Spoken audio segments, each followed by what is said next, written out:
live for us there at the Capitol. Thanks so much for explaining it. Allison, want to get reaction now from both sides. Fair and balanced take on the budget now. Congressman Joe Sestak is a Democrat from Pennsylvania. Duncan Hunter's a Republican out of California. Gentlemen, welcome to both of you this morning. Make sure I got my facts right. Joe Sestak, you voted yes. Duncan Hunter, you voted no. Is that correct? That's correct. A big no. All right. Joe Sestak, what was it like to vote yes on a $3.6 trillion budget? This deficit that is going to give us this year at about $1.2 trillion, a little bit over that, we actually inherited from President Bush about $1 trillion of it.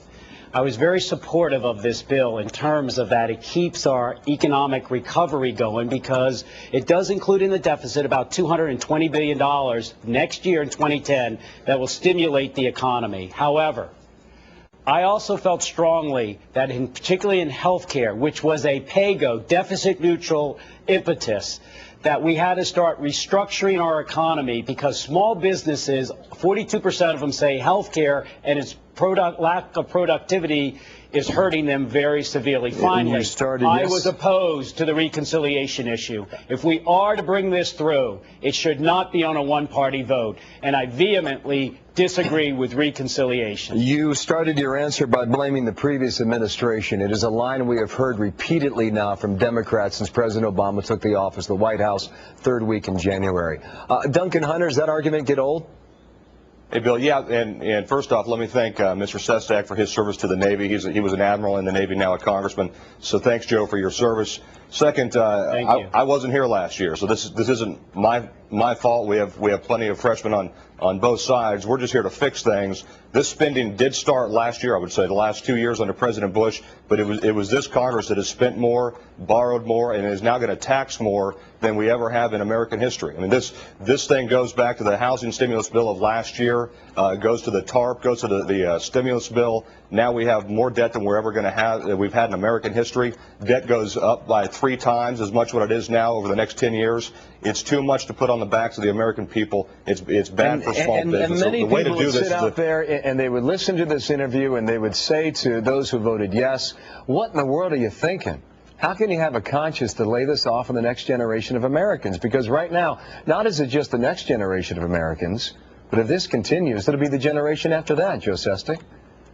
Yeah, all modeling, including Moody's.com and Blue Chips, show that the best thing we can do right now is to put as much spending as possible from the government at the appropriate level to stop the hemorrhaging of jobs, and then on the Federal Reserve side with the Treasury Department to get the credit going again. Now, that's what's good.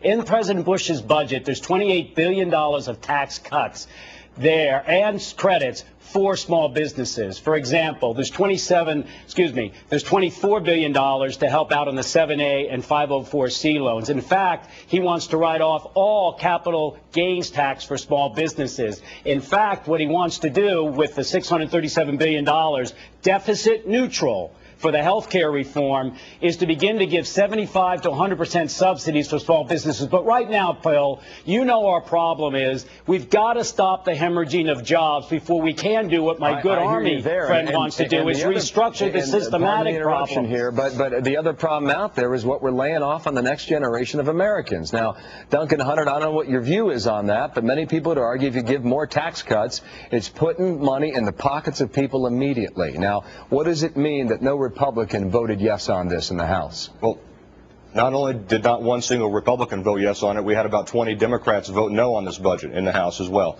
Bill, you and I aren't going to pay for this. We might pay some small tax increase. It's my kids, it's your kids that are going to be the ones carrying this debt far into the future. What we have to do is trust the American people with their money to get us out of this. Don't trust Congress, because Congress can't do it. Congress has proven over and over again that they don't have the ability or the willpower to stop spending. Trust the American people to do it. Give the American people back their money. Let them get us out of it. You can log on the internet and check out these tea parties taking place in just about every American city now, and they're growing by the day. And you can sense the outrage, and you can sense what people are concerned about with right now. Check out our Fox polling numbers. It's not just Republicans or independents. It's Democrats, too, that they believe the government is simply spending too much money.